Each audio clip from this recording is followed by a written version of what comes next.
السلام علیکم، welcome to done stories channel. کہانی شروع کرنے سے پہلے ہمارے چینل کو سبسکرائب کریں اور بیل بٹن دبا کر تمام ویڈیو نوٹیفیکیشنز آن کر لیں۔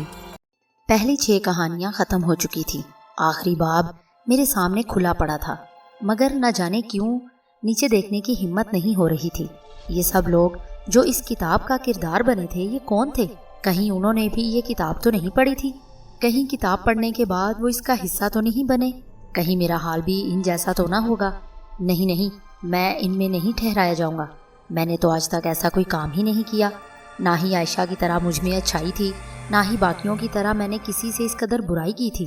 میں تو ایک بنجارا، صدیوں کا بھٹکا ہوا، اپنے آپ سے بھی دور تھا۔ میں نے کسی سے کیا اچھائی، کیا برائی کرنی تھی؟ مجھے تو خود وقت نے اٹھا کے ایسا پٹخا کہ جسم کا رواں رواں درد کرتا تھا۔ میں خود کا محاسبہ کرنے کی سوچ تھا، مگر محاسبہ کہاں کا محاسبہ؟ کیسا محاسبہ؟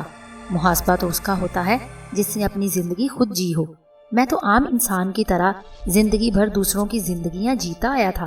زندگی میری تھی ہی کب؟ جو میں نے جی ہی نہیں، اس کو زندگی کہہ کر اسی کا محاسبہ؟ نہیں، ہرگز نہیں۔ میں اس کتاب میں کہیں فٹ نہیں آتا۔ پھر مجھے رفتہ رفتہ گزشتہ واقعات یاد آنے لگے۔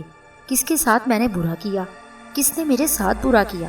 مگر مجھ میں شاید ہمت ہی نہ تھی محاسبے کی۔ تبھی ایک جانی پہچانی نسوانی آواز میرے کانوں میں پڑی۔ کیسے ہو شامیر؟ میں نے چونک کر اوپر دیکھا۔ ویسا ناقابل یقین لمحہ شاید میری زندگی میں پہلے کبھی نہیں آیا۔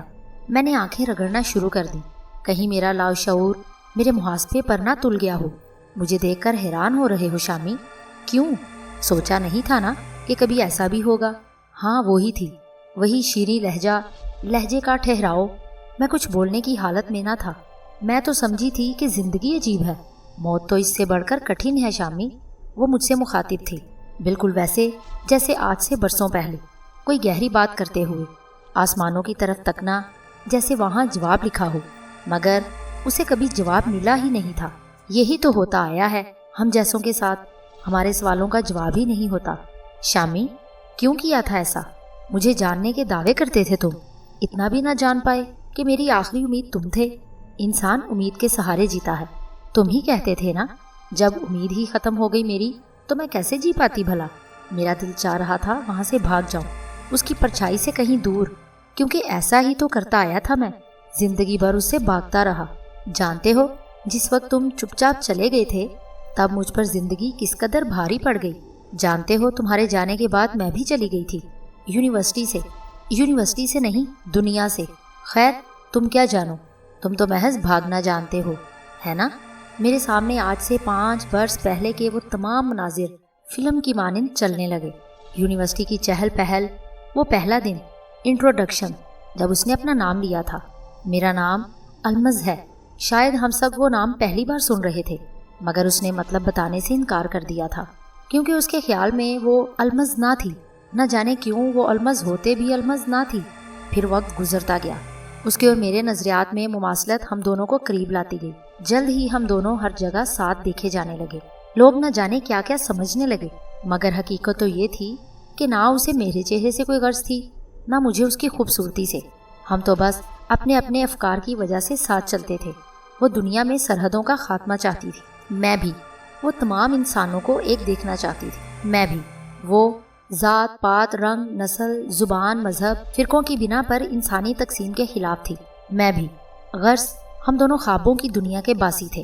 ہم ایک دوسرے کی عادت ہو گئی تھی، اور عادتیں کبھی بدلتی نہیں، جان لے کر ہی چھوڑتی ہیں۔ پھر مجھ سے جڑے ہر انسان کی زندگی میں ایک طوفان آیا۔ اس طوفان کی وجہ کوئی اور نہیں، میں خود تھا۔ جذباتی طبیعت کی وجہ سے یونیورسٹی سیاست میں میں اس قدر آگے بڑھ گیا کہ واپسی کا راستہ نہ رہا۔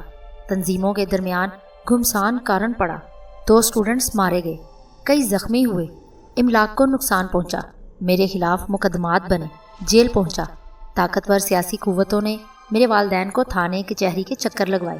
ان تمام معاملات کے دوران وہ ہر قدم پہ میرے ساتھ رہی، اور جب طوفان تھما تو میں ہمت ہار چکا تھا۔ والدین کے تھانے کچہری کے چکروں نے انہیں کہیں کا نہ چھوڑا۔ ان کا سامنا میں کر نہیں سکتا تھا۔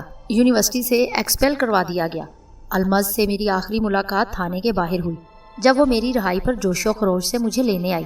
شامی، پریشان مت ہونا، سب ٹھیک ہو جائے گا۔ میں نے بابا سے بات کر لی ہے، وہ اپنا اثر و رسوخ استعمال کریں گے اس سلسلے میں۔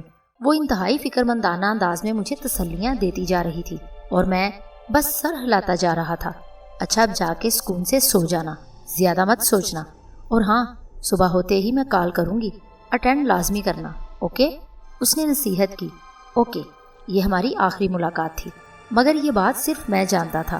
اسی رات ہاسٹل سے اپنا سامان منگوایا اور چپکے سے اس شہر اور المس کو غائبانہ طور پر الوداع کیا۔